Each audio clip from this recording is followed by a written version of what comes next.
Nadreen, जब हम पढ़ते हैं सूरह अल-बकरा आयत 26, उसका आम तर्जुमा ये करते हैं कि यकीनन अल्लाह ताला किसी मिसाल के बयान करने से नहीं शर्माता, ख्वाह मच्छर की हो या उससे भी हल्की चीज की। ईमान वाले तो अपने रब की जानिब से सही समझते हैं और कुफार कहते हैं कि इस मिसाल से अल्लाह ने क्या मुराद ली है। इसके जरिए बेशतर को गुमराह करता है और अक्सर लोगों को राह रास्त पर लाता है, और गुमराह तो सिर्फ फासिकों को ही करता है। अब सारा इल्जाम अल्लाह ताला पर डाल देते हैं कि अल्लाह ताला जो है ना वो लोगों को गुमराह करता है और बाद लोगों को वो राह रास्त पर लाता है। नाजरीन, इन चीजों से बात समझ में नहीं आती और बात वाजिया नहीं होती है। आइए देखते हैं कि यहाँ पर क्या फरमाया जा रहा है। इन्नल्लाह ला यस्तहयी। अब देखें, तर्जुमा करते हैं कि बेशक अल्लाह ताला नहीं शर्माता। भाई, अल्लाह ताला को शर्माने की क्या जरूरत है? इसका सही तर्जुमा बनेगा कि बेशक अल्लाह नहीं है तुम्हारी हया करता है। यस्तहयी कि नहीं, ये तुम्हें जिंदगी देता है। कैसे? आई यद रिबा मसलन,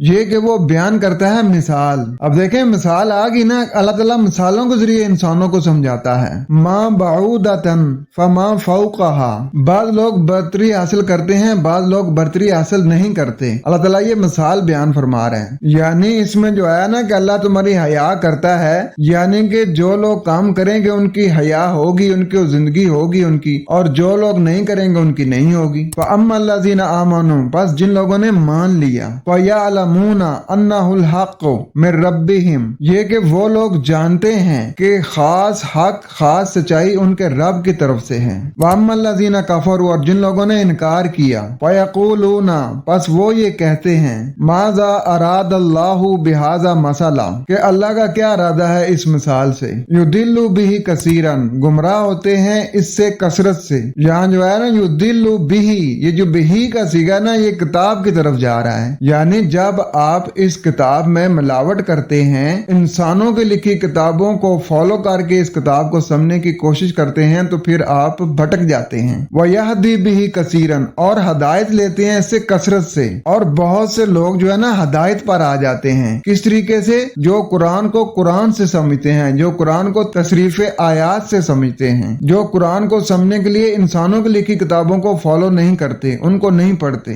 जो कुरान को इंसानों की लिखी किताबों का मोहताज नहीं बनाते, जो कहते हैं कि जी जो कुरान है ना ये ग्रामर के सहारे समझा जाएगा, तो ग्रामर भी तो इंसानों ने बनाई हुई है ना। वमा युदिल्लु बिही इल्लल फासिकीन, और खास गुमराह वही लोग होते हैं जो खास बिगाड़ करने वाले हैं। यानी बिगाड़ करने वाले वही लोग हैं ना जो कुरान को, ये जो अरब अमारात में अरबी बोली जा रही है, उसका पाबंद बना रहे हैं। कुरान ने इसको अरबी इसलिए कहा कि इसमें मुकम्मल वजात है, मुकम्मल फजात और बलागत हो, इसमें ना कुछ निकाला जा सके और ना इसमें कुछ डाला जा सके। यानी जिस चीज में कोई कमी पेशी ना हो उसको अरबी कहते हैं। नादरीन, आप देखेंगे सऊदियन अरबी, इराक की अरबी, यमन की अरबी, और ये अरबी भी इनकी आपस में मिलती जुलती नहीं है। ये भी एक बड़ा मसला है। तो समझ आइए कि यहाँ उस अरबी की बात ही नहीं हो रही है। अल्लाह ताला की बात इतनी आसान होती है कि उसमें कोई नफ्सियाती उलझन होती नहीं है। अमल करने वाले फौरन उसके ऊपर अमल कर लेते हैं, लेकिन अपने माइंड में वुसअत लानी पड़ेगी।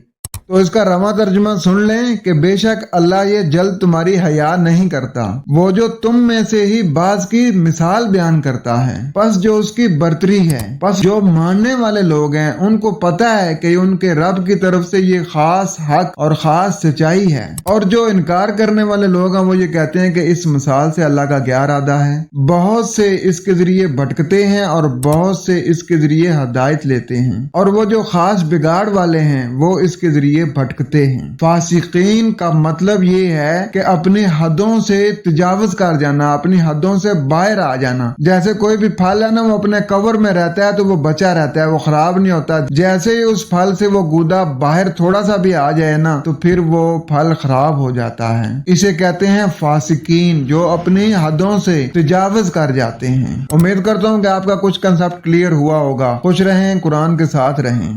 वस्सलाम।